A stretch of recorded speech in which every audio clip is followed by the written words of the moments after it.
সুপ্রিয় দর্শক, মেহেরপুর প্রতিদিনের স্টুডিও থেকে আপনাদেরকে স্বাগত জানাচ্ছি। মেহেরপুর জেলার একমাত্র দৈনিক পত্রিকা মেহেরপুর প্রতিদিন। মেহেরপুর প্রতিদিনের নিয়মিত আয়োজন শিক্ষা ভাবনা। মেহেরপুরের শিক্ষা সংশ্লিষ্ট বিভিন্ন রকম তথ্য, উপাত্ত এবং সারা দেশের সার্বিক শিক্ষা ব্যবস্থা নিয়ে আমাদের নিয়মিত আয়োজন মেহেরপুরের শিক্ষা ভাবনা।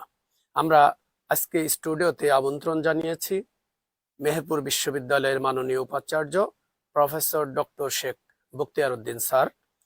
স্যার, আপনাকে মেহেরপুর প্রতিদিন স্টুডিওতে স্বাগত জানাচ্ছি। মেহেরপুর একটি ছোট জেলা, শিক্ষা, কৃষি, ঐতিহ্যে মেহেরপুর ভরপুর।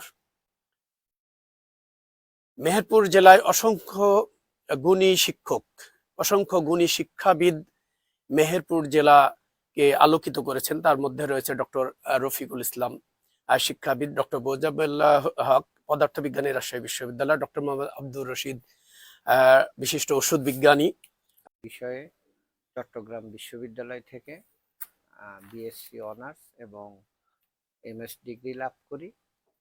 এরপর আমি এমফিল প্রোগ্রামে ভর্তি হয়েছিলাম। তারপরে আমি ব্রিটিশ সিআইসিআইসি অ্যাওয়ার্ড পাই পিএইচডির জন্য। আমি ইউকের Aberdeen university plant and soil science department থেকে এথনোবোটানি বিষয়ে পিএইচডি করি। আমি বাংলাদেশে প্রথম যে এথনোবোটানিতে পিএইচডি করে। এরপরে আমি কানাডাতে চলে যাই অ্যাজ অ্যান ইমিগ্রেন্ট, সে সময় অ্যাপ্লাই করে। তো কানাডাতে 9 মাস থাকার পরে বাংলাদেশে ইউনিভার্সিটিতে যখন সার্কুলার হলো, আমি এসে জয়েন করেছি। জয়েন করার পরে সেখানেই থেকে গিয়েছিলাম কানাডাতে, আর ওই আমার ইমিগ্রেশন কন্টিনিউ করি নাই। এরপরে আমি USA new York botanic garden এবং হার্বেরিয়ামে ওখানে আমি পোস্ট ডক্টরাল রিসার্চ করি। তো এরপরে আমি তো চট্টগ্রাম বিশ্ববিদ্যালয়ে ছিলাম প্রফেসর হিসাবে। 2015 সালে প্রফেসর হিসাবে যোগদান করি এবং এরপরে এই গত ডিসেম্বরের 3 তারিখে, এই সালেই 24 ডিসেম্বরের 3 তারিখে আমি মেহেরপুর বিশ্ববিদ্যালয়ে উপাচার্য হিসাবে যোগদান করি। সুপ্রিয় দর্শক, আমরা কথা বলছিলাম মেহেরপুর বিশ্ববিদ্যালয়ের মাননীয় উপাচার্য প্রফেসর ডক্টর শেখ বখতিয়ার উদ্দিন স্যারের সাথে। স্যার চট্টগ্রাম বিশ্ববিদ্যালয়ের উদ্ভিদ বিজ্ঞান বিভাগের সাবেক সভাপতি। স্যার প্রথম বাংলাদেশি হিসাবে এথনোবোটানিতে পিএইচডি ডিগ্রি অর্জন করেন। স্যারের অসংখ্য গবেষণা এবং বই লিপিবদ্ধ আছে। গবেষণা প্রবন্ধ স্যারের 77টি, বই লিখেছেন 16টি, বুক চ্যাপ্টার 2টি, সাইটেশন সংখ্যা 1800। মানে এ থেকেই বোঝা যায় যে একজন উদ্ভিদ বিজ্ঞানী হিসেবে দেশের শীর্ষস্থানীয় একজনকে আমরা মেহেরপুর বিশ্ববিদ্যালয়ের উপাচার্য হিসেবে পেয়েছি।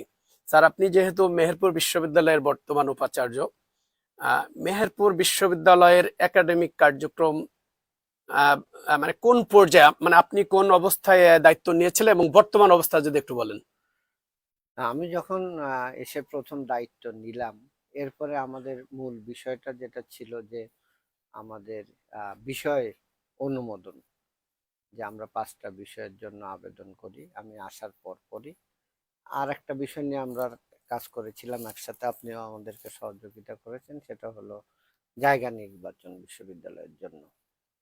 আগে একটা জায়গা ঠিক ছিল খড়ের মাঠে, কিন্তু ওটা জায়গা অপ্রতুল এবং হাইওয়ের পাশে হওয়াতে আমরা একটা দ্বিমত পোষণ করি এবং সবার সাথে আলাপ আলোচনার ভিত্তিতে আমরা বিকল্প জায়গা অনুসন্ধান করি।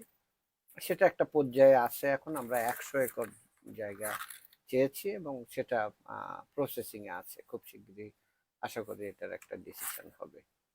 আর দ্বিতীয় যেটা, যে সাবজেক্ট অনুমোদন, এটা নিয়ে আমরা সেই আমি জয়েন করার পর থেকেই এটা নিয়ে আমরা শুরু করি। তো কিছু সমস্যা ছিল, কিছু নীতিগত সিদ্ধান্তর ব্যাপার ছিল, যে ছোট ছোট জেলাগুলোতে বিশ্ববিদ্যালয় চলবে কি না, এগুলা করাটা কতটুকু যুক্তিযুক্ত, এরকম অনেকের মধ্যে নীতি নির্ধারণীতে যারা আছেন ওদের মধ্যে কিছু সংশয় ছিল।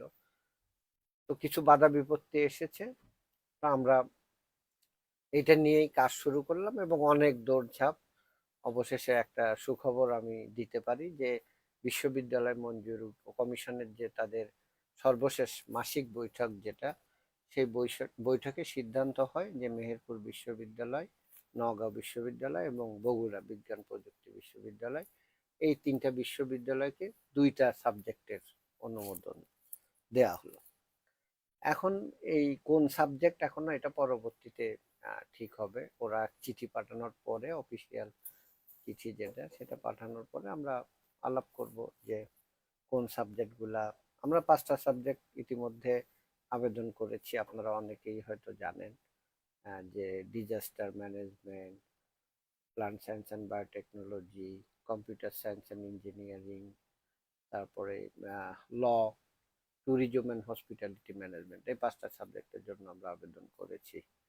পরবর্তীতে ওদের চিঠি পাওয়ার পরে আমরা ওই 4টা সাবজেক্ট দিতে হবে, তারপরে ওখান থেকে 2টো সাবজেক্ট তারা অনুমোদন দেবে।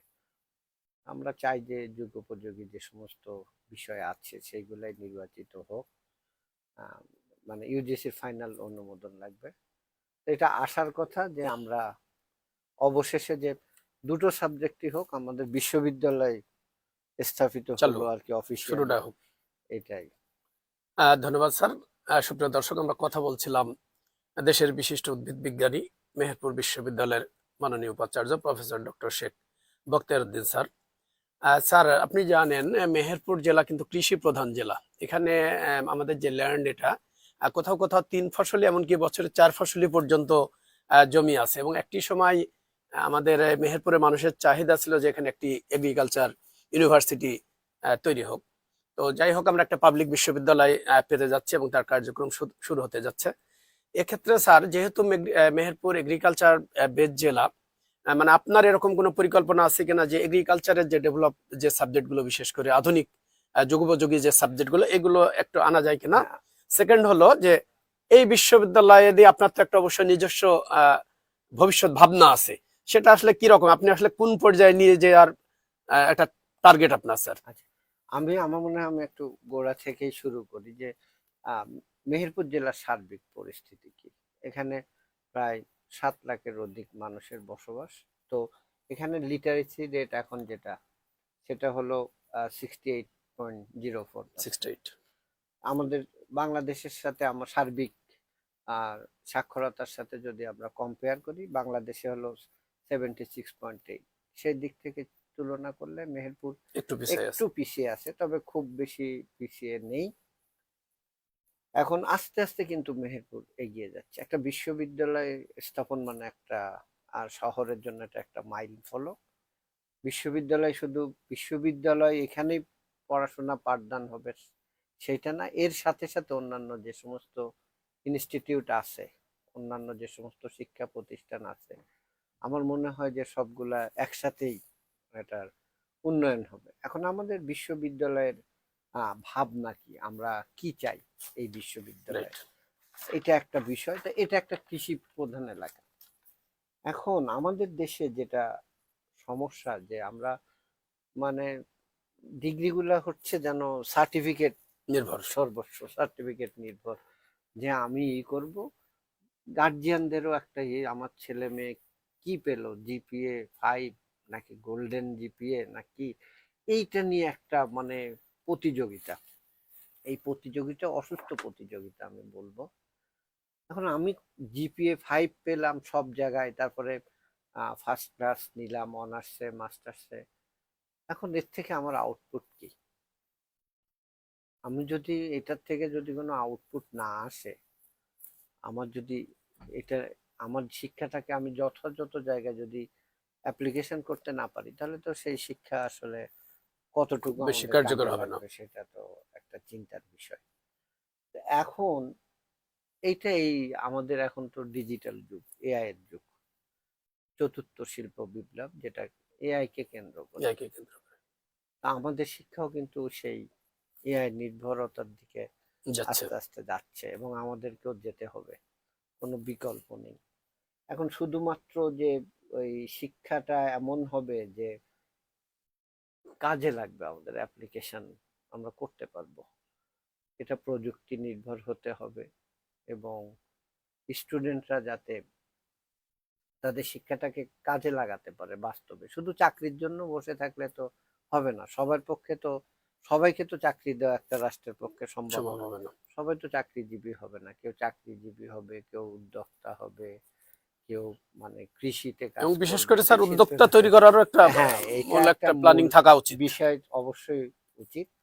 হ্যাঁ, এটা যে এটা গবেষণা, উদ্ভাবন, উদ্যোক্তা সব দিকে। রাইট, একটা জিনিস, গবেষণায় যদি কেউ, কোনো একটা দেশ যদি, একটা জাতি যদি না আগায়, ওই দেশের কখনো সাস্টেনেবল ডেভেলপমেন্ট রাইট। কিন্তু হয় না। শিক্ষাগুলো ওইভাবে হবে। আমাদের মেহেরপুরে যেমন কৃষি প্রধান, আপনি বলেছেন এটা নিয়ে ভাবনা কি। আমরা যেমন প্রথমে একটা সাবজেক্টই করেছি যে প্লান্ট সায়েন্স অ্যান্ড বায়োটেকনোলজি, এটা কোনো গতানুগতিক সাবজেক্ট হবে না।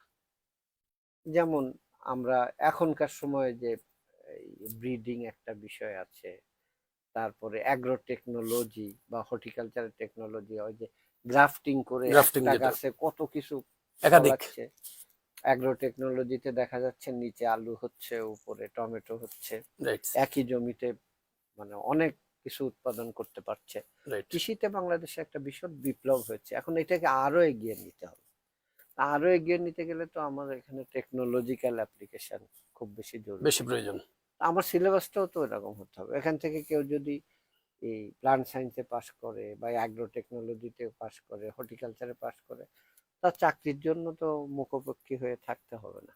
সে নিজেই উদ্যোক্তা হতে পারবে, সে নিজেই গবেষণা দিয়ে কৃষি তৈরি করতে পারবে। গবেষণা, কৃষি উৎপাদনে অনেক কিছু করতে পারবে। জি স্যার। তা আমরা চাই যে এই ধরনের শিক্ষা ব্যবস্থা। স্যার বিশ্ববিদ্যালয় রিলেটেড আরেকটি প্রশ্ন হলো যে এখানে বড় আরেকটি ফ্যাক্টর হচ্ছে যে জমি অধিগ্রহণ। এটা আসলে কোন পর্যায়ে আছে যদি একটু কাইন্ডলি বলেন? জমি অধিগ্রহণ আসলে আমরা মানে কোন আহ, পর্যায়ে আছে? আমরা এই ডিসি প্রশাসনের সাথে যোগাযোগ রক্ষা করে, এলাকার যারা আছে আমাকে সহযোগিতা করেছেন, সবাই মিলে আমরা অনেকগুলা জমি দেখি। তারপরে আমরা 3টে জায়গা নির্বাচন করি পাবলিক প্লেসের থেকে। একটা হলো ময়মারি মাঠ, আর একটা হলো ওই পিটিআই এর পাশে ওখানে শিবপুর। শিবপুর, জি স্যার। আর একটা হলো ওইদিকে ভেতরে আপনার ওই ইয়ের খড়ের মাঠের পেছন দিকে ওই জায়গাটা। তো আমরা সবাই মিলে একসাথে ডিসি মহোদয়ের সাথে, তৎকালীন যে ডিসি মহোদয় ছিল, উনি সব বৈঠক করে বললে এই 3টার মধ্যে ময়মারি মাঠটা সুইটেবল। সুইটেবল হয়। জি স্যার। তো কেন সুইটেবল হয়, এটার একটা কারণ হলো অ্যাক্সেস। এটা মেহেরপুর শহর থেকে কাছে, আবার ওইদিকে পুলিশ লাইন দিয়েও মানে দুইটা কুষ্টিয়া মহাসড়ক, থেকে যাচ্ছে। দুইটা মহাসড়ক হ্যাঁ, কভার করে। আবার ওইদিকে আমঝুপি থেকেও কিন্তু আর একটা, জি স্যার। মানে 3 রাস্তার মুখে। জি স্যার। তো এইটা একটা খুব মানে বড় অ্যাডভান্টেজ। এবং রাইট। এখানে যেমন 3 ফসলে 4 ফসলের জমি, ওই জায়গার একটু তুলনামূলক উৎপাদন তুলনামূলক কম। ভাবে কম। তো এই সমস্ত অ্যাডভান্টেজ গুলা বিবেচনা করে আমরা ময়মারি মাঠটা প্রাথমিক সিলেকশন। প্রাথমিক সিলেকশন আছে। আর সাথে আমরা আর একটা বিষয় আবেদন করেছি, সেটা হলো যে বারাদি ফার্মে ওখানে যে বিএডিসি যে জায়গা আছে, ওখান থেকে আমরা যদি পাই তাহলে আমাদের একটা সুবিধা যে কৃষকের জমি নষ্ট ক্ষতিগ্রস্ত হলো করতে না। হলো না, ক্ষতিগ্রস্ত হলো না। অলরেডি তো ওটা কৃষি চাষের জন্য।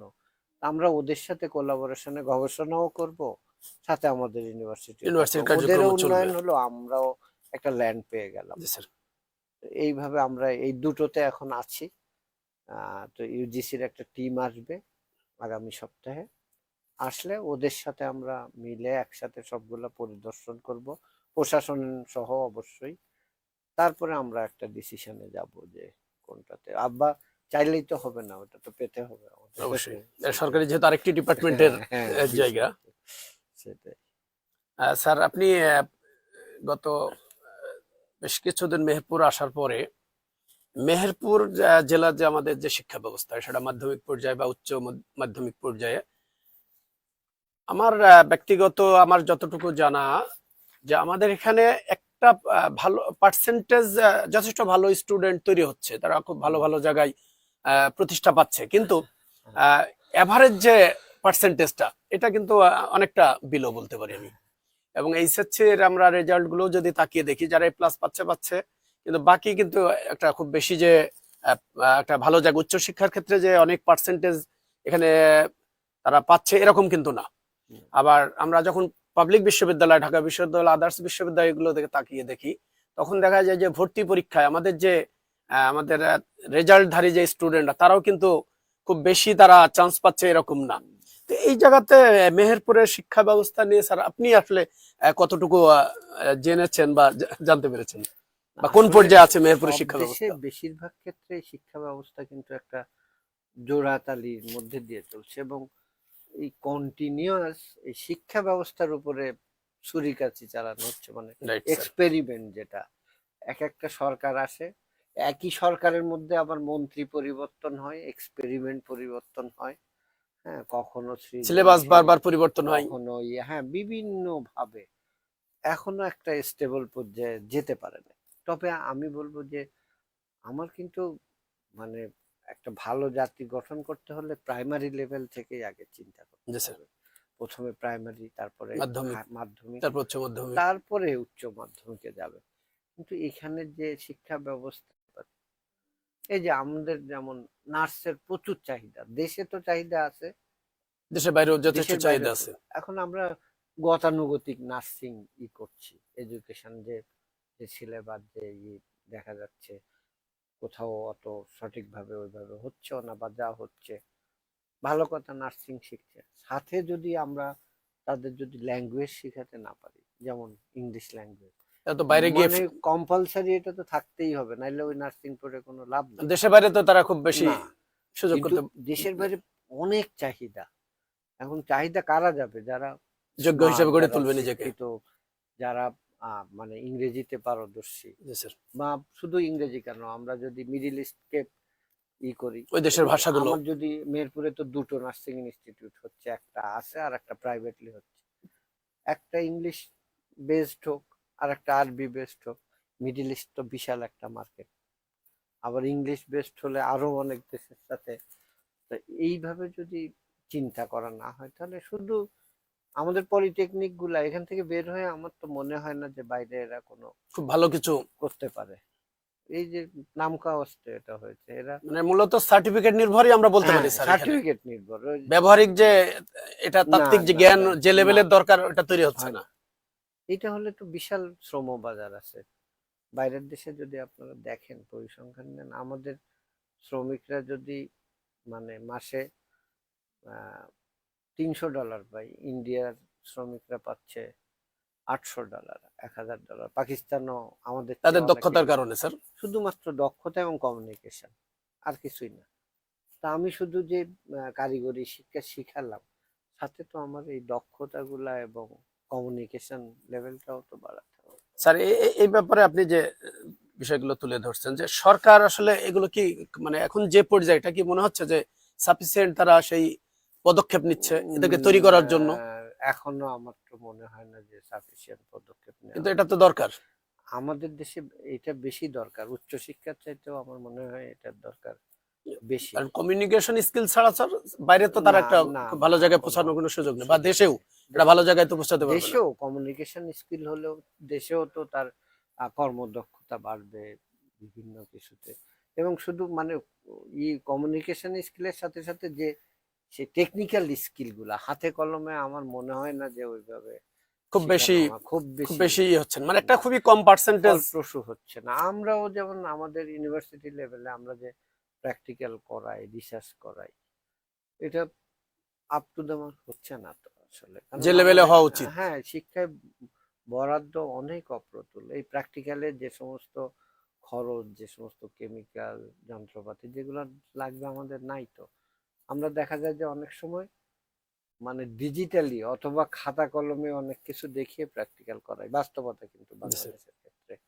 আমি কেমিস্ট্রি প্র্যাকটিক্যাল করাবো, বায়োকেমিস্ট্রি প্র্যাকটিক্যাল করাবো, ওই মানে কেমিক্যালস আমার আমাদের নাই, যে কেমিক্যাল যে নাই। টোটাল আমার প্রোডাক্ট যে দরকার এগুলো বাজেট তো দিচ্ছে অ্যাভেলেবল না, ইউনিভার্সিটি আমার ডিপার্টমেন্টকে, যে ওইভাবে বাজেট সাপ্লাই দিচ্ছে না। হচ্ছে না কোনোভাবে। তো এখন কি হবে এটা?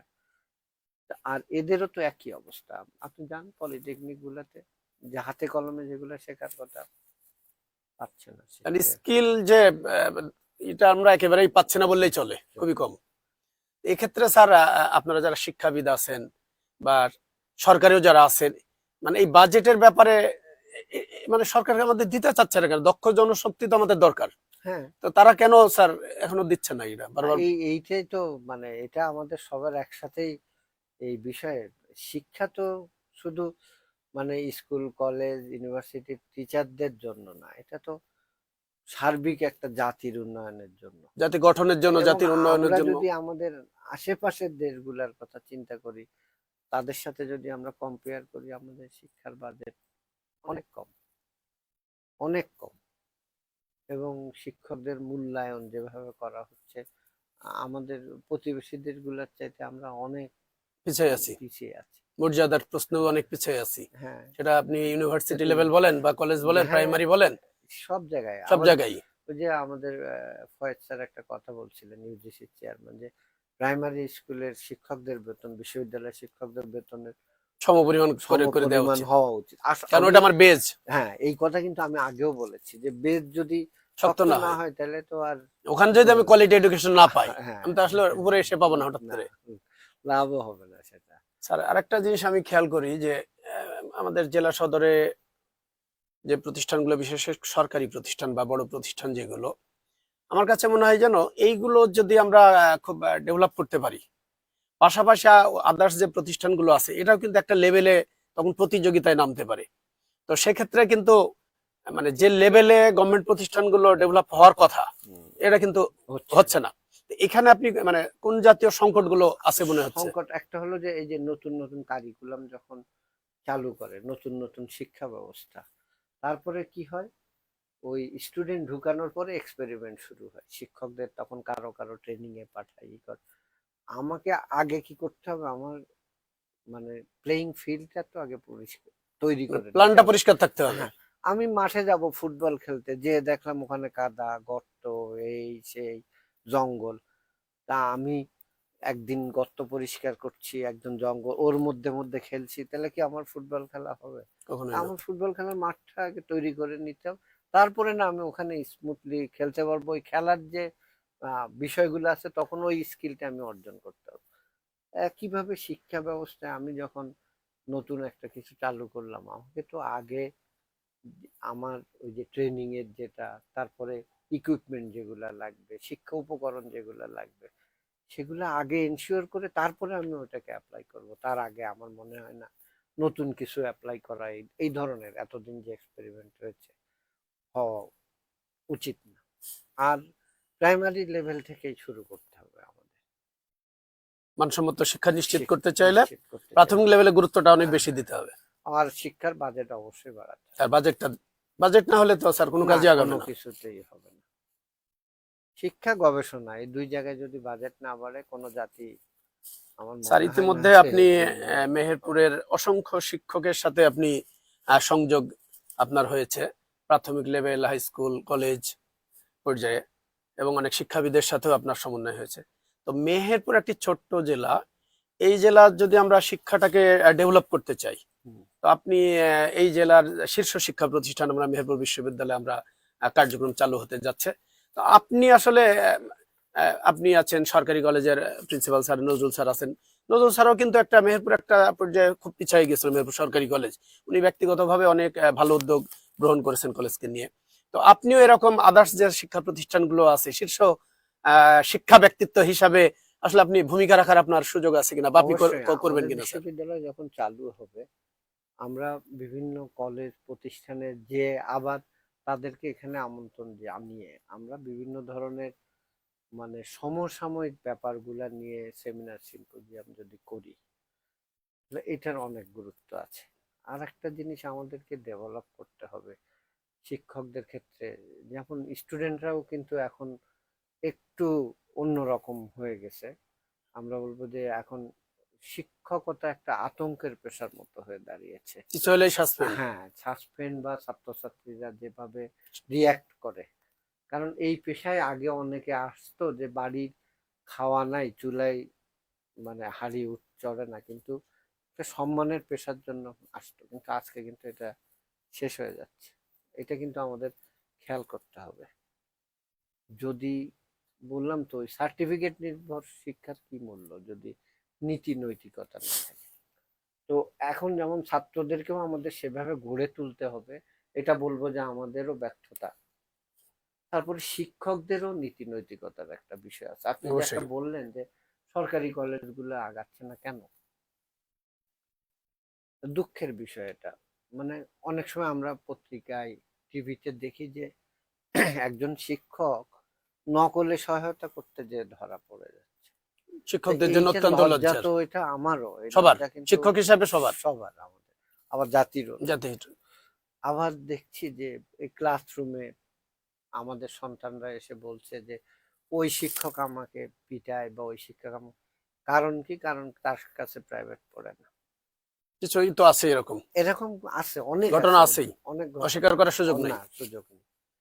আমাদের শিক্ষকদের তো নৈতিকতার এবং জায়গা এই জায়গা থেকে তো থেকে বের হয়ে আসতে হবে। বের হয়ে আসতে হবে। নৈতিকতা ঠিক না হলে আমি কি শিক্ষা দিব? তো এই সমস্ত বিষয়গুলা, এইটা আমাদেরকে আস্থা অর্জন করতে হবে। এবং শিক্ষকদেরকে কাউন্সিলিং করতে হবে যারা এই ধরনের। জি স্যার। এবং সরকারি, সবচেয়ে বড় কথা হলো যে জবাবদিহিতা নিশ্চিত করতে হবে, বিশেষ করে সরকারি প্রতিষ্ঠানগুলোতে। এবং এই মানে এইগুলা রাজনীতির ঊর্ধ্বে চলে আসা উচিত। মানে পলিটিক্যাল হস্তক্ষেপ যে বিভিন্ন প্রতিষ্ঠানে হয়, এটাও তো কোনোভাবেই অস্বীকার করার, এলাও করা উচিত না। হ্যাঁ, হয় যে এটা তো অস্বীকার করার তো জি স্যার। উপায় নেই। এবং এইটাকে পুঁজি করে অনেকে মানে দিনের পর দিন ক্লাস না নিয়ে, ই না করে, বিশ্ববিদ্যালয় লেভেল পর্যন্ত একেবারে এই স্কুল সমস্যাটা কলেজ আছেই। থেকে আছে। এইগুলা থেকে দূরে না গেলে তো হবে না। শুধু শিক্ষার মান উন্নয়ন করতে গেলে শিক্ষকের মান উন্নয়ন, অবশ্যই। এটা আমি মনে করি আর আর কি। শিক্ষক তো তৈরি করবে তাদেরকে, হ্যাঁ, শিক্ষকের তো আগে ডেভেলপ হ্যাঁ, লাগবে। আগের শিক্ষকের। স্যার, মেহেরপুরে প্রাথমিক, মাধ্যমিক এবং কলেজে কারিগরি শিক্ষার পর আমি প্রচুর শিক্ষা প্রতিষ্ঠানে আমার চলাচল আছে। তো বিশেষ করে উচ্চ মাধ্যমিক পর্যায়ে বা ডিগ্রি পর্যায়ে মানে ছাত্রছাত্রীর উপস্থিতির হার খুবই আশঙ্কাজনক হারে কমে যাচ্ছে। হ্যাঁ, তো এই জায়গা থেকে স্যার এমন কোনো মানে আপনার কোনো সাজেশন আছে কিনা যে এই তাদেরকে উপস্থিতিটা আসলে কিভাবে বাড়ানো যায়? এটা কিন্তু খুব মেহেরপুর জেলা, অন্যান্য জেলাতে হচ্ছে, মেহেরপুর জেলাতেও বিশেষ করে কলেজ লেভেলে স্যার কলেজ মানে লেভেলে এটা উপস্থিতির হার খুবই আশঙ্কাজনক। খারাপ, আশঙ্কাজনক ভাবে হ্রাস পাচ্ছে। এই জায়গাটাই আসলে কিভাবে ডেভেলপ করা যায়? এখন তো তথ্য প্রযুক্তির যুগ। আমার আহ ছেলেমেয়েরা চট্টগ্রাম ক্যান্টনমেন্ট পাবলিক কলেজে পড়ে। মানে আমরাই হয়তো ডিসিশন নিলাম বাচ্চাকে স্কুলে বা কলেজে পাঠালাম না, সাথে সাথে এসএমএস চলে আসে আপনার সন্তান কিন্তু আজকে অনুপস্থিত। ওই এখন ক্লাসে তো ডিজিটাল রোল কল করা যায়, সুযোগ কোনটা আছে প্রয়োজন কোনটা অ্যাবসেন্ট। শিক্ষকের এর জন্য বেশি কষ্ট করতে হয় না। মোবাইলে, একটা যেগুলাই অ্যাপসেই সম্ভব, অ্যাবসেন্ট ওই সফটওয়্যার দিয়ে সফটওয়্যার দিয়ে ওই সব সম্ভব। জায়গায় অ্যাবসেন্টের এসএমএস গুলা গার্জিয়ানের কাছে চলে যাবে। গার্জিয়ানকে সম্পৃক্ত করতে হবে, একা তো স্কুলের পক্ষে সম্ভব না, সম্ভব কোনো না, শিক্ষা প্রতিষ্ঠান এককভাবে সম্ভব না। এককভাবে সম্ভব না। তারপরে এই যে আমাদের একটা নিয়ম তো আছে যে 70%-এর উপস্থিতি না হলে, না হলে পরীক্ষা দিতে দেওয়া হয় না। এখানে আবার দেখা যায় যে রাজনৈতিক সুপারিশ পলিটিক্যাল চলে হস্তক্ষেপ আসে। চলে আসে। এই হস্তক্ষেপ গুলো বন্ধ করতে হবে এবং স্ট্রংলি যে মানে বৈধ কোনো কারণ ছাড়া যদি কেউ স্যার এক্ষেত্রে তো স্যার উপস্থিত পলিটিক্যাল না, পার্টি, তারপরে অভিভাবক যারা, এই সবাইকে তো এই সবাইকে বিষয়গুলোকে সমন্বয় সচেতন করতে হতে হবে, হবে। সবাইকে সচেতন কারণ একজন করতে হবে। শিক্ষক তো একা না, ইমপ্লিমেন্টেশন এটা করতে গেলে একটা প্রবলেমে পড়ে, প্রতিষ্ঠানও একা পারবে না। এটা এটা সমাজের দায়বদ্ধতা আছে, বা রাষ্ট্রের দায়বদ্ধতাও আছে। রাষ্ট্রের দায়বদ্ধতা আছে। এই যে এখন এমন হয়েছে যে আপনি এটা নিয়ে একজন শিক্ষক মানে কাজ করলো, পরীক্ষা দিতে দিবে না, দেখা যায় যে তার উপরে অ্যাসাল্ট হচ্ছে, শারীরিক অ্যাসাল্ট নির্যাতন অ্যাসাল্ট শুরু হয়ে গেছে। এই উদাহরণ তো আমরা দেখছি। দেখছি প্রতিবারই, তো এইটা পরীক্ষার পরে এরকম দেখছি আমরা। তো ওই শিক্ষকের প্রতি সমাজের দায়বদ্ধতা নাই, অবশ্যই আছে, রাজনৈতিক ব্যক্তিত্বের দায়বদ্ধতা নাই, প্রশাসনের দায়বদ্ধতা নাই, অবশ্যই। একা তো শিক্ষকের না। সেটা এই একটা একটা পার্ট, অনেকগুলো হ্যাঁ, পার্টের একটা পার্ট একটা শিক্ষক। পার্ট শিক্ষক। এই সবাইকে সমন্বয় করতে হবে। একটা কথা হলো যে একটা জাতির গঠনের আগে শিক্ষা, তারপরে কিন্তু আদার্স যে পরের ফাংশন গুলো। অংশ পরে। শিক্ষা না হলে একজন কৃষকও কেমনে হবে, একজন প্রশাসকও কেমনে হবে, একজন ডাক্তার, একজন ইঞ্জিনিয়ার, শিক্ষা না হলে তো হবে না। স্যার আরেকটি বিষয় আমি খেয়াল করি যে মেহেরপুর জেলায় বেসরকারি মাধ্যমিক পর্যায়ে, বেসরকারি পর্যায়ে গাংনীতে আছে সন্ধান স্কুল অ্যান্ড কলেজ, এখানে জিনিয়াস স্কুল অ্যান্ড কলেজ। তো ওই একই স্টুডেন্ট যখন বেসরকারি পর্যায়ে যাচ্ছে, তারা ওখানে কিন্তু অভিভাবকরা ক্লাসমুখী তার বাচ্চাদের দিচ্ছে, কিন্তু যখন আমাদের বেসরকারি পর্যায়ে এমপিওভুক্ত শিক্ষা প্রতিষ্ঠান যাচ্ছে তখন কিন্তু বাচ্চার ওই গার্জেনই কিন্তু আর খোঁজ খবর রাখছে না তার বাচ্চাটা কলেজে গেছে কিনা, মানে এরকম একটি সমস্যা। বা অভিভাবকরা, আমি যতদূর জানি, যেহেতু আমি প্রচুর সংযোগ আমার শিক্ষা প্রতিষ্ঠানের সাথে, অভিভাবকরা পাবলিক যে কলেজগুলো, এই এই কলেজগুলোর সাথে অভিভাবক একেবারেই সম্পৃক্ত না। ইভেন অভিভাবক সমাবেশ যতগুলো ডাকা হয়, আপনি ধরে নেন হাইস্ট 20%, 10%, 20% আসে না। আবার এই কিছু গার্জেন যখন বেসরকারি পর্যায়ে দিচ্ছে তখন কিন্তু তারা রেসপন্স করছে। এই সমস্যাটা কিভাবে সমাধান করা যায়? এটা তো মানে একটা হলো যে মানে স্ট্যাটাসের সমস্যা অনেক ক্ষেত্রে। ওই গার্জিয়ান কিন্তু ওই আমি জিনিয়াস স্কুল বা সন্ধানী স্কুলে যাচ্ছি, এটা সে মানে ওইখানে প্রাউড ফিল করছে, স্বাচ্ছন্দ্য বোধ করছে, অলরেডি নাম করে গেছে বলে। আর আমরা ওই এমপিও ভুক্ত বা সরকারি এই প্রতিষ্ঠানগুলোকে অনেক ক্ষেত্রে জীর্ণ শীর্ণ করে ফেলেছি, মানে সবকিছুর দিক থেকে। আধুনিকতার ছোঁয়া যেভাবে হওয়া উচিত সেভাবে হয়নি। তারপরে শিক্ষকরাও দেখা যায় যে একই শিক্ষক যখন, আমি ইউনিভার্সিটি দিয়েই উদাহরণ দিই, পাবলিক ইউনিভার্সিটিতে পড়াচ্ছেন বা অন্যান্য কার্যক্রম, তার অ্যাক্টিভিটিস একরকম, সে যখন প্রাইভেট ইউনিভার্সিটিতে যাচ্ছে তখন তার অ্যাক্টিভিটিস অন্যরকম, চেঞ্জ হয়ে যায়। বাচ্চা গার্জিয়ানও যেমন, আমাদের শিক্ষকদেরও। জি স্যার, ওইটাই আমি বলতে যাচ্ছি যে যখন প্রাইভেটে যাচ্ছে তাদের সচেতন হয়ে যাচ্ছে, তারা স্মার্ট হয়ে যাচ্ছে। এইটা তো একটা ব্যাপার আছে। আপনি প্রাইভেট ইউনিভার্সিটিতে গেলে আপনার জবাবদিহিতার ব্যাপার আছে। আপনি ক্লাস যদি ঠিকভাবে নেন টাকা পাবেন, যদি না নেন টাকা পাবেন না। আর এখানে তো আমরা পার্মানেন্ট, একবার ঢুকলাম মানে ফিক্সড হয়ে গেছে। সে তো নিশ্চিন্ত। তার মানে এখানে মাইন্ড সেটআপের একটা বড় সমস্যা মনে হচ্ছে স্যার আপনার কাছে। মানে সারা বছর ক্লাস না নিয়ে বা 2টা ক্লাস নিয়ে, মানে 30টার মধ্যে 3টা ক্লাস নিয়ে পার পেয়ে যাচ্ছে এরকম অনেক, আমি ভুরি ভুরি উদাহরণ দিতে পারবো, একেবারে বিশ্ববিদ্যালয় কলেজ লেভেলে, ইউনিভার্সিটি লেভেল পর্যন্ত সব জায়গায়। এটা তো একটা সমস্যা।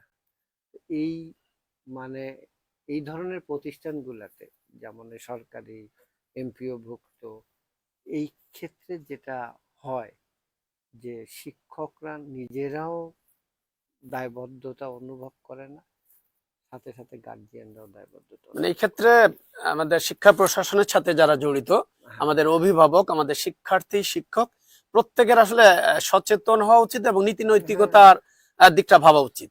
আমাদের যেমন আমাদের ইউনিভার্সিটিতে তো অনার্সে 4 বছর পড়তে হয়, তো অনেকে ওই ক্লাস ঠিক মতো করেন। আমি যখন চেয়ারম্যান ছিলাম আমি একটা কাজ করেছি যে যাদের একেবারে 30%-এর নিচে বা 50%-এর নিচে গার্জিয়ানদেরকে, যদি সে পরীক্ষা দিতে চেয়েছে, গার্জিয়ান কল বারবার অনুরোধ করেছে, আমরা গার্জিয়ান কল করেছি। সেই ফেনী, কুমিল্লা, যেখানে হোক না কেন, দিনাজপুর থেকেও চলে এসছে গার্জিয়ান।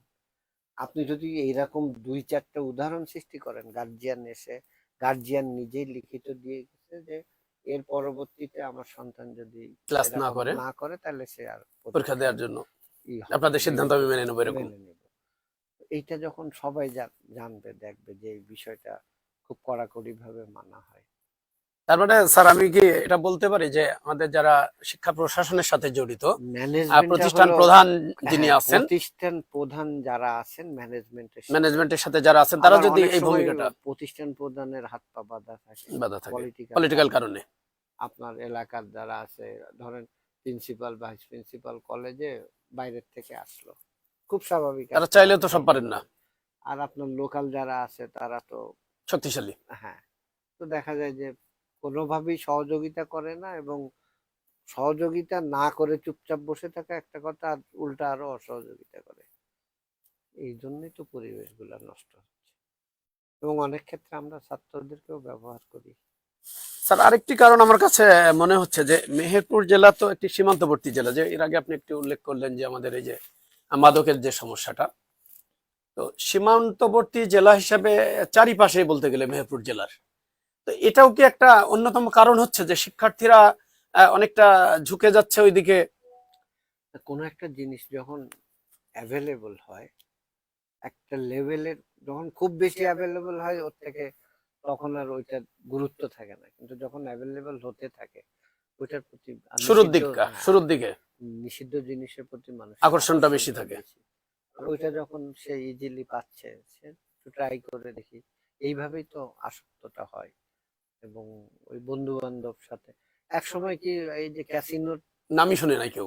কেউ নাম শোনে নাই, একটা এটা গ্রুপ টেকনোলজির কারণে তো এত সহজলভ্য হয়েছে। হয়েছে, একটা গ্রুপ এদেরকে কি করেছে, আকৃষ্ট করে দিয়েছে। সুপ্রিয় দর্শক, আমরা কথা বলছিলাম মেহেরপুর বিশ্ববিদ্যালয়ের মাননীয় উপাচার্য বিশিষ্ট উদ্ভিদ বিজ্ঞানী প্রফেসর ডক্টর শেখ বোরহানুদ্দিন স্যারের সাথে, বখতিয়ারউদ্দিন স্যারের সাথে।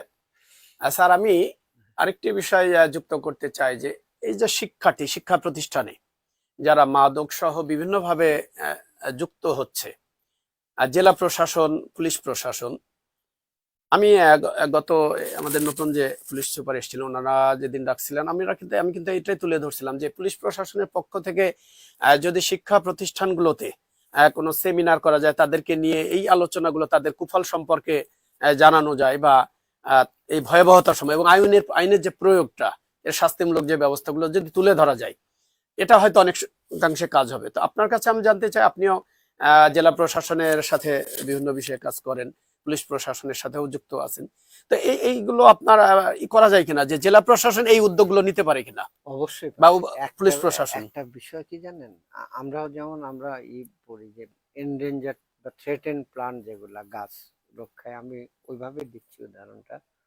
গাছ রক্ষা করার আমরা আমাদের দরকার পরিবেশের ভারসাম্য রাখার জন্য এগুলা, বা নির্বিচারে গাছ নিধন। এখন এটার একটা পদ্ধতি হলো কি সচেতনতা সৃষ্টি করা। এখন সচেতন যে করবেন, আপনি সব লেভেলের মানুষকে একভাবে সচেতন করতে পারবেন না।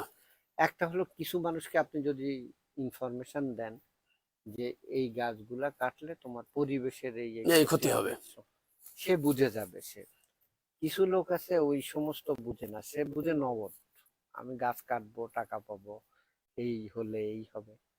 এখন তাকে কিন্তু আপনাকে অন্যভাবে বুঝাতে হবে যে ইকোনমিক লস তার কি হবে, দীর্ঘদিন ব্যবহার এর থেকে সে কি বেনিফিট পেতে পারে। সাপোজ একটা উদাহরণ, সে ওইভাবে বুঝবে। আর কিছু আছে যে ওই কোনোভাবেই বুঝে না, সে বুঝে যখন যে লাঠি, আইন প্রয়োগ, আইন আইন কিন্তু সবাইকে আইন দিয়ে বাঁধা যাবে না, কিছু লোক আছে যে আইন দিয়ে বাঁধা যাবে। এখন এই যে এই বিষয়গুলো আপনি বলতেছেন, এটা হলো যে সমন্বিত পরিকল্পনা দরকার। আপনি শিক্ষক, আপনি স্টুডেন্টদেরকে অবশ্যই মোটিভেট করতে হবে। একজন ডাক্তার, সে যদি স্বাস্থ্যগত দিকটা, সেমিনার স্বাস্থ্যগত কুফলগুলো সম্পর্কে বলে, আইন প্রয়োগকারী সংস্থা সে এইগুলার বলার পরে যদি বলবে যে তোমাদের যদি কোনোভাবে না হয় তবে তোমাদের এই এই শাস্তির বিধান আছে, যারা মাদকের ব্যবসা করে তাদের এরকম যাবজ্জীবন কারাদণ্ড বা 10 বছরের জেল, এটা আছে, তো আমাদের তো আইন আছে। এবং এটা শুধু আইন আমাদের দেশে আছে কিন্তু কার্যকর প্রয়োগ এটা খুবই কম। এটা একটা বিশাল সমস্যা। এটা যদি সঠিক প্রয়োগ করা যায়, এই যে যারা এই মাদক কারবারের সাথে জড়িত 20 জনের যদি আপনি এখন 10 জন 12 জনকে ধরে দৃশ্যমান শাস্তি যদি ব্যবস্থা করা যায়, অন্য সবাইকে এটা সচেতন হবে না, হয়তো 2-4 জন সব রিস্ক নেবে, কিন্তু অনেকটা সম্ভব। তো যে আপনাদের এইখানে মানে আগে একটা ছিল, বিশেষ বাহিনী ছিল, যখন আইনের প্রয়োগ হয়েছে ওই বাহিনী আর নাই, এখন কিন্তু আর একেবারেই নাই, একেবারে আস্তে আস্তে তারা একেবারে এতে চলে গেছে। আমাদের আন্তরিক হতে হবে আইনের প্রয়োগের ক্ষেত্রে। সবাইকে, জেলা প্রশাসন পারে যে সবাইকে এই সমন্বয়টা করা। আপনি চাইলে আপনি পুলিশে ডাকলে আসবে না, আপনি ডাক্তারদের ডাকলে আসবে না, আপনি প্রশাসন, স্যার ওইটা আমি বলতে চাই যে একটা সমন্বিত উদ্যোগ, এটা জেলা প্রশাসনের পক্ষ থেকে। প্রশাসন শুধুমাত্র ওই যে ওই জিপি এর পিছনে ছুটলে হবে না, শিক্ষা শেষ হয়ে যাবে। আমার জিপিএ 5 পেল, ওই ছেলে মানে ইন্টারেও খুব গোল্ডেন জিপিএ পেল, তারপরে মাদকাসক্ত হয়ে গেল, এবার আপনি জিপিএ দিয়ে কি করবেন? ইভেন স্যার আমরা এই তথ্য আমাদের কাছে আছে যে আপনার আমাদের যে এসএসসি লেভেলে জিপিএ 5 পাচ্ছে, তারা কিন্তু খুবই কম পার্সেন্টেজ উচ্চশিক্ষায় যাচ্ছে, বাকি কিন্তু খুব ভালো জায়গাতে একেবারেই যাচ্ছে না। এই যে আর একটা সচেতনতা, হ্যাঁ যাচ্ছে না, এই সমস্ত একটা কারণ, এবং উচ্চশিক্ষায় যে কিন্তু অনেকে শেষ হয়ে যাচ্ছে বিভিন্ন এই মাদকের কারণে, অনেকেই। আর একটা জিনিস, এখন থেকে যদি সেই স্কুল লেভেল থেকে যদি আমরা ছাত্রদের বলি যে এখন তোমার ডোপ টেস্টের একটা বিষয় আছে, ইউনিভার্সিটি অ্যাডমিশনেও ডোপ টেস্ট, চাকরির ক্ষেত্রেও ডোপ টেস্ট, এটা কিন্তু চালু হয়ে চালু গেছে। হয়েছে, কেউ যদি যদি এটা মাদকাসক্ত, সার্বজনীন হয়ে যায়। হ্যাঁ অলরেডি মানে হয়ে গেছে, অনেক জায়গায় অনেকগুলো হয়ে গেছে, অ্যাপ্লিকেবল। আমাদের ইউনিভার্সিটিতে চাকরিতেও করছে, আবার এন্ট্রি লেভেলে এন্ট্রি লেভেলেও শুরু হয়েছে। শুরু হয়েছে। এখন কথা হলো যে একজন ছাত্র যদি সে স্টুডেন্ট লাইফ থেকে জানে যে তার, সে যদি মাদকাসক্ত হয় তাহলে তার জীবনের সামনের অংশ শেষ, ভর্তি হতে পারবে না উচ্চশিক্ষা প্রতিষ্ঠানে, চাকরি পাবে না, তাহলে তো সে তখনই সচেতন হবে। এইগুলা কিন্তু জানে না অনেকে, আমাদের স্কুল লেভেল থেকে এগুলা সচেতনতা করা হওয়া উচিত। দরকার। মানে শুধু পড়া বইয়ের মধ্যে সীমাবদ্ধ থাকলে হবে না, শিক্ষা। স্যার আরেকটি বিষয় যে আমরা প্রাথমিক পর্যায়ে, আপনি একটু আগেই বললেন যে আমাদের ওই ভিতটা তৈরি করার দরকার। তো ওখানে যারা শিক্ষক বর্তমানে, বিশেষ করে আগে যারাই ছিলেন না কেন, এখন কিন্তু ওভারঅল 95% মাস্টার ডিগ্রি হোল্ডার, হ্যাঁ, সেটা পুরুষ হোক বা নারী হোক। আগে নারীদের ক্ষেত্রে একটু ছাড় ছিল। তো তারা, আমার কাছে মনে হয় যে প্রধান শিক্ষকদের দীর্ঘ সময় আন্দোলনের পরে এই প্রথম তাদের 10ম গ্রেডের একটা প্রজ্ঞাপন জারি হয়েছে। সহকারীরা এখন পর্যন্ত কিন্তু স্যার 13তম গ্রেডে, যেটা একটা অফিসের কর্মচারীর লেভেলে। তো এখানে শিক্ষকের মর্যাদা কি আসলে প্রপারলি হচ্ছে স্যার? একদম হচ্ছে না। আমি তো কিন্তু প্রথমে, গভর্নমেন্ট এগুলো কেন স্যার আমি কিন্তু উদ্যোগ নিচ্ছেন এই না? তো এই উদ্যোগগুলো তো নেওয়া উচিত। আমরা এত কিছু নিয়ে আন্দোলন করি, এইগুলা নিয়ে তো আন্দোলন নেই। কে চাকরিতে থাকবে, কে থাকবে না, কারে বের করে দেওয়া হবে, কারে, এইসব নিয়ে তো আমরা মব সৃষ্টি করছি। কিন্তু আমাদের যে বেসিক যে বিষয়গুলা, একজন শিক্ষক যদি একেবারে হ্যাঁ, কর্মচারী লেভেলের পায়, তারপরে এই মর্যাদা পায়, শিক্ষকদেরকে দিয়ে প্রশাসনের লোকজন যত কাজ আছে স্যার, যত মানে টিকাদান কাজ থেকে আছে, শুরু করে হ্যাঁ, যত রকম কাজ আছে স্যার, এই রাষ্ট্রে ওদের এই জাতীয় মানে দিবস যত রকম, ফর্ম এই পূরণ করতে করতেই ওর জীবনের অর্ধেক চলে যাচ্ছে তাদের। ওরা পড়াবে কি? কেন আর কেউ নাই? আদার্স ডিপার্টমেন্ট তো আছে। হ্যাঁ, তোমার স্কুল রিলেটেড যেটা আছে ওদের দিয়ে সেটা করো, জি স্যার। সমস্যা নেই। পাড়া গ্রাম গঞ্জ যেখানে আছে সবাই এই ডাটা কালেকশন বা ইসে ওদেরকে কাজে লাগাতে হবে কেন? ওয়াই? এদেরকে তো স্যার প্রপারলি আসলে মর্যাদাটা দেওয়া উচিত। না, শিক্ষকদের যে এখানেও তো, এখানে এটাও তো মর্যাদার হানি করা হচ্ছে। হানি করা হচ্ছে, এই ধরনের কাজে লাগানো এদেরকে মর্যাদা হানি করা শিক্ষকদের হচ্ছে। তো শিক্ষাদান করবে তারা, হ্যাঁ, তার আদার্স যে কোনো কাজ ইনভলভ, আর একটা জিনিস, আপনার যদি পেটে ভাত না থাকে কোনো কিছু তো ভালো লাগবে না। না, ভালো লাগবে না কোনো কিছু। এক, আপনার মর্যাদা দিতে হবে, আর দ্বিতীয়ত তার অর্থনৈতিক অবস্থাকে ডেভেলপ নিশ্চিত করতে হবে, করতে হবে, তার মিনিমাম একটা স্ট্যান্ডার্ড মিনিমাম জীবন মান যেটাকে স্ট্যান্ডার্ড। বলি আমরা। তাহলে না সে তার থেকে আপনি আউটপুট পাবেন। স্যার লাস্ট আরেকটি, আমরা এখন দেশে দেখতে পাচ্ছি যে এমপিওভুক্ত যে শিক্ষা প্রতিষ্ঠানগুলো, আসলে মাধ্যমিক পর্যায়ে যে স্যালারি স্ট্রাকচার আমার কাছে মনে হয় যে অত্যন্ত কম। 16,000 টাকা বা 12,000, 12,500 টাকা এন্ট্রি লেভেলে স্টার্ট শুরু হয়। তো দীর্ঘদিন ধরে এমপিওভুক্ত যারা শিক্ষা প্রতিষ্ঠানে শিক্ষক আছেন, বাড়ি ভাড়া দেওয়া হয় 1,000 টাকা, হ্যাঁ, মেডিকেল ভাতা 500 টাকা।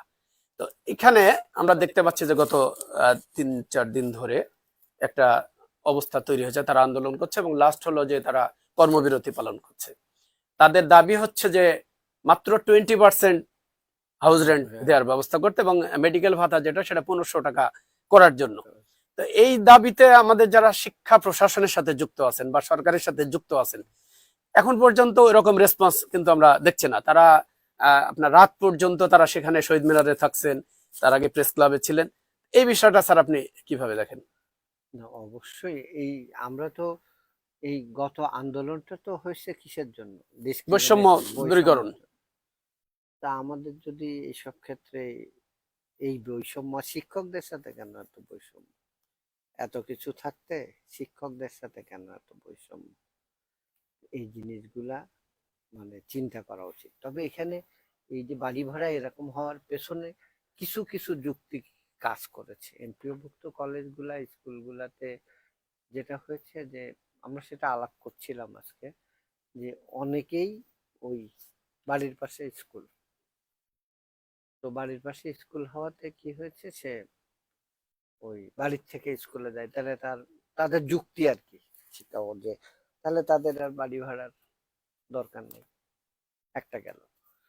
দ্বিতীয়ত, যে সে যেহেতু ওই এলাকায় থাকছে, আহ বাড়ি ভাড়ার ক্ষেত্রে ওইটা আর একটা জিনিস হলো কি, আমি ওনারা যুক্তি দিয়েছে, ভুলে গেলাম। তো এই সমস্ত কারণে যে বাড়ি ভাড়া তাদের কিন্তু স্যার, না ও আর একটা কারণ যেটা, সরি আমার একটা মনে পড়েছে, সেটা হলো যে স্কুলের ইনকামের থেকে একটা মানে অংশ নিয়ে তাদেরকে বাড়ি ভাড়া দেওয়া হয়। বেশিরভাগ ক্ষেত্রে দেখা গেছে যে স্কুলের ইনকাম সেরকম নাই, নাই, অথবা স্কুলে প্রতিষ্ঠান প্রধান আদার্স খরচগুলো করেন প্রতিষ্ঠান পরিচালনার হ্যাঁ, জন্য। পরিচালনার জন্য।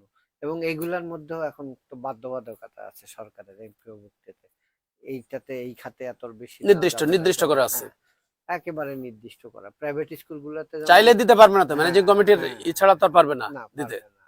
হ্যাঁ, আমার ছেলে মেয়ে 3500-3600 টাকা বেতনে পড়ছে, এমপিও ভুক্তিতে কত টাকা, 15 টাকা 18 টাকা বেতন। খুবই কম। হ্যাঁ, ওখান থেকে তো এই খরচের কিছুই স্যার, এখানে আরেকটা আসে না। বিষয় যে সরকারের যারা এজেন্সি শিক্ষা মন্ত্রণালয়ের, তারা যে যুক্তিটা দিচ্ছে, কিন্তু এখানে গত 7-8 বছর কিন্তু এনটিআরসি থেকে নিয়োগ হচ্ছে।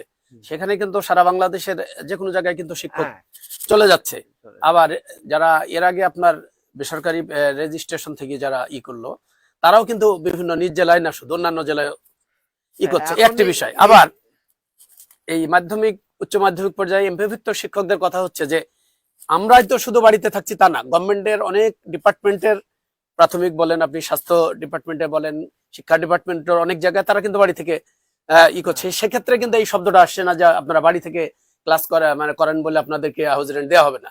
তো ওনাদের যুক্তি হলো এটা। কিন্তু যেভাবে বলেন না কেন স্যার, 1000 টাকা বর্তমানে বাড়ি ভাড়া দিয়ে আর বদলি, তাহলে ওদেরও বদলির ব্যবস্থা, এটা তো একমত। এ ব্যাপারগুলো তো কিন্তু শিক্ষকরা একমত, তাতে কোনো আপত্তি নেই এগুলোতে। এটা হওয়া উচিত কিনা স্যার? অবশ্যই বদলির সিস্টেম করুক, বাড়ি ভাড়াটা একটা যৌক্তিক পর্যায়ে, সম্মানজনক পর্যায়ে তাদেরকে দেওয়া হোক, যৌক্তিক এবং সম্মানজনক হয় যাতে। এগুলা আসলে আমার এই আপনার মূল সমস্যাটা হলো তো ওই বাজেট, শিক্ষার বাজেট সবচেয়ে কম। যেখানে যাওয়া যাক না কেন, শুরুটা ওখানেই। কিন্তু অনেক জায়গায় মানে বাজেট না চাইলেও তারা পায়। বিশেষ করে ট্রেনিং সাইট যেগুলো বা আদার্স এই জাতীয় অনেক বাইরের ট্যুর যেগুলো আছে, এটা আমরা সবাই জানি, ওপেন সিক্রেট। এবং সুযোগ সুবিধা, আপনি ওই স্কুল কলেজের শিক্ষক আর বিশ্ববিদ্যালয়ের শিক্ষক বলেন, এর সাথে যদি অন্যান্য প্রফেশনের কম্পেয়ার করেন, সব জায়গায় কিন্তু শিক্ষকরাই বঞ্চিত, বৈষম্যের শিকার।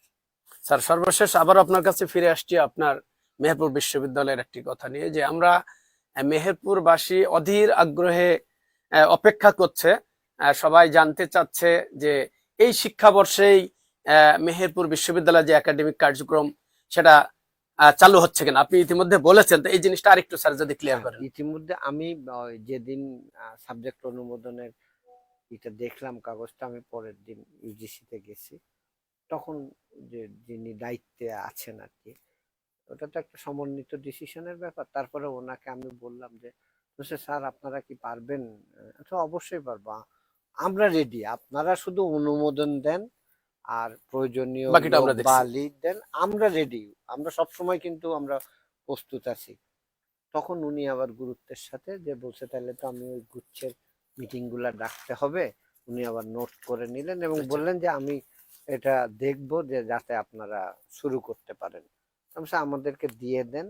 বগুড়া তো একেবারে ভিসি নতুন নিয়োগ হয়েছে, কিন্তু নওগাঁ এবং অনেক আগে থেকে আমরা মেহেরপুর অনেক আগে থেকে অ্যাক্টিভ আছি। তো আমি বলছি আমরা পারবো ইনশাআল্লাহ। স্যার তারপরে আমরা মেহেরপুরবাসী আশা করতে পারি যে এই শিক্ষাবর্ষ থেকেই মেহেরপুর জেলায় অনার্স কার্যক্রম চালু হতে পারে মেহেরপুর বিশ্ববিদ্যালয়, এটা আশা করতে পারি। অনেকে আসলে ডিসিশনে আমাদের দিকে তাকিয়ে থাকে, মানে আসলে বিশ্ববিদ্যালয় প্রশাসনের এখানে কাজ নেই, কাজ তো ইউজিসির বা গভর্নমেন্টের বা শিক্ষা মন্ত্রণালয় অনেক কিছু আছে। একটা পর্যায়ে যে তখন আমরা শুরু হলে বিশ্ববিদ্যালয় অনেক কিছু করার আছে। আর সুপ্রিয় দর্শক, আপনারা শুনছিলেন মেহেরপুর বিশ্ববিদ্যালয়ের মাননীয় উপাচার্য প্রফেসর ডক্টর শেখ বখতিয়ার উদ্দিন স্যারের সাথে মেহেরপুর প্রতিদিনের নিয়মিত আয়োজন শিক্ষা ভাবনা। মেহেরপুর প্রতিদিন প্রতি বুধবার একই সময়ে আম, প্রাথমিক, মাধ্যমিক, উচ্চ মাধ্যমিক, উচ্চ শিক্ষা, শিক্ষা সংশ্লিষ্ট বিষয় নিয়ে নিয়মিত আয়োজন করবে শিক্ষা ভাবনা। আপনাদেরকে আবারও আমন্ত্রণ জানাচ্ছি আমাদের এই নিয়মিত আয়োজনের সাথে থাকার জন্য।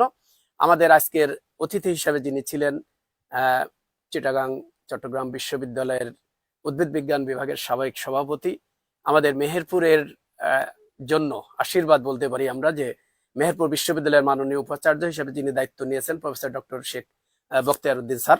আমরা স্যারের এই এপিসোডের মাধ্যমেই মেহেরপুরের প্রতিদিনের যে নিয়মিত আয়োজন শিক্ষা ভাবনা, এটা আমরা আজকে শুরু করলাম। এখন থেকে প্রতি সপ্তাহে একদিন শিক্ষা নিয়ে, শিক্ষা যেহেতু একটি বড় ডিপার্টমেন্ট, এখান থেকে এই ডেভেলপ করার অনেক সুযোগ আছে, অনেক ইনফরমেশন গুলো মানুষকে জানানোর সুযোগ আছে। আমরা মেহেরপুর প্রতিদিন আপনাদের সাথে থাকতে চাই, আপনাদেরকে নিয়ে মেহেরপুরের শিক্ষাকে একটি মানসম্মত শিক্ষাতে রূপান্তর করতে সহযোগিতা করতে চাই। সেই আলোকেই আমাদের নিয়মিত আয়োজন মেহেরপুর প্রতিদিনের শিক্ষা ভাবনা। স্যার, আপনাকে অনেক অনেক ধন্যবাদ মেহেরপুর স্টুডিওতে আসার জন্য। সর্বশেষ স্যার, আপনি আমাদের মেহেরপুরবাসীর উদ্দেশ্যে কিছু যদি আপনাকেও ধন্যবাদ এবং এই কর্তৃপক্ষকেও ধন্যবাদ আমাকে এই অনুষ্ঠানে আমন্ত্রণ জানানোর জন্য। তো আমি এখন মেহেরপুরে আছি, মেহেরপুরেরই আমি এখন একজন। আমার মূল উদ্দেশ্য হলো যে এখানে একটা মানসম্পন্ন ইউনিভার্সিটি তৈরি করা, এটার যে ভিত্তি সেটা তৈরি করে দিয়ে যাওয়া, যাতে আপনারা আমি যাওয়ার পরেও পজিটিভলি আমাকে স্মরণ করেন এবং আমি সেই মানে উদ্দেশ্য নিয়ে